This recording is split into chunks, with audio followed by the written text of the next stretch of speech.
I am continuing to read the short story book Terminal Boredom, which is by Izumi Suzuki, and has been really interesting thus far. I've done another Patreon-only video about one of the stories in here, and I've also done one on the main channel. Today we are discussing the third story in this book. It is called Night Picnic, and it starts on page 73 of my copy. This was a wild one because it starts with this family living in an automated city that is off of Earth, made by robots, so Earthlings must have traveled to different planets, and they're the only people living in this city. And right away, we get the sense that, it's right away, we get the sense that these are maybe not Earthlings. Let me read the first couple lines here. Junior's dad came in while he was studying at his desk. Well, how's it coming along? Dad looked over Junior's shoulder, mouthing a cigarette. Good. Hey, aren't you supposed to light those things? Oh, right, I keep forgetting. Dad produced a lighter from his pocket and lit the cigarette. He drew the smoke into his lungs. Come on, Dad, you're the one who's always saying that we can't forget to act like Earthlings. And this kind of weirdness continues. Like, he has a sister, there's a daughter in this family that reads a book about how teenagers are supposed to rebel, so she gets in her closet and refuses to get out. And they're planning this night picnic. So there's aliens on this planet. They're animals that just kind of roam and eat and are very happy, as far as these guys can tell. And they are also shapeshifters. They can change shape. And the family's really not very interested in them, and they call them monsters, but they've been wanting to take a night picnic. And the picnic, the mom has to get ready to go for this picnic, and she takes 3 days to do so because she read that it always takes a long time for moms to get ready. The entire story is this kind of ridiculous look at what it means socially to be a human.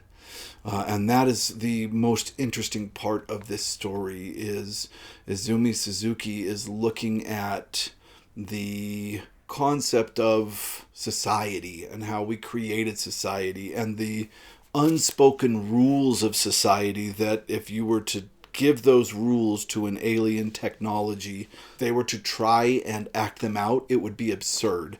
And because of that, this whole short story is absurd. It's short. I'm sure you've already figured out the twist. I did right away when I first read that these animals could change shape. But this one is absolutely worth a read. It is my least favorite of the three. But that being said, I still really did enjoy it. I just feel like, although she made a statement and the statement was interesting, I think she could have gone farther with the concept. All of it was, I think that it was meant to be funny more than deep, and I think the concept is worth a little more depth than she gave it. And it was kind of funny, but to me it just seemed, after the first two, like it was just kind of an addition that they added on. I don't know how the rest of this is gonna go, but the first two were just out of the ballpark. This one was okay.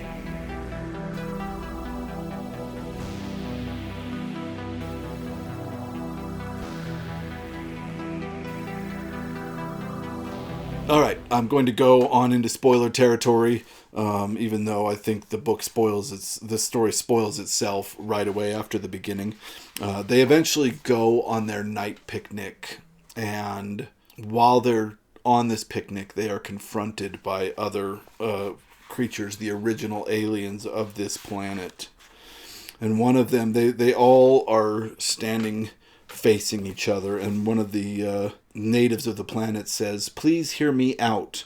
Once upon a time we lived in peace. We may not have manufactured or consumed, but our existences were rich. Alas, in any group there will always be misfits. Some of us began to wonder why they were alive and where they came from. Their thoughts consumed their every moment. Eventually they set off for the city made by denizens of another star, and then abandoned. Once there, they spent their days deliberating about time and history and origins. The elder didn't sound the least bit elderly.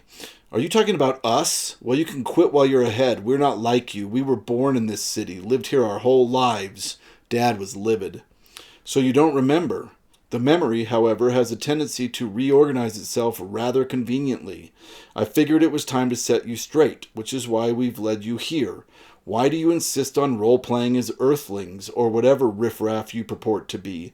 You can be free, without such pageantries of humankind, a calm existence, unplagued by these anxieties. It's within reach. Asshole! Dad swelled with malice. His body literally swelled. Violent shock waves daggered from his person. Foul electricity, filthy purple. The waves crested the hill and zapped the elder and the girl, killing them instantly. The family had no idea what was going on. They had never suspected their rising tempers could physically kill someone. Phew! Mom pointed. Not human after all. Two blue-black monsters slumped at the top of the hill. Man, what a surprise. Junior snickered.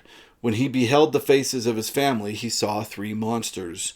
A breeze swept the tranquil hillside. The monsters who had posed as family stood stock still, overtaken with amazement. They could not wrap their heads around what had transpired or why. Feeling stupid, they remembered now that monsters, such as them, were able to take any form. Perhaps they had been so convinced that they were earthlings, they began to look the part. The wind changed. Disregarding one another, the monsters loped off, each heading its own way, leisurely, with no particular place to go, stewards of a new anxiety. Yeah, it's an interesting concept. In the end, so they became humans and really stressed over being as human as possible. And it caused them all this stress. And finally, a couple of the aliens were like, why are they acting like this?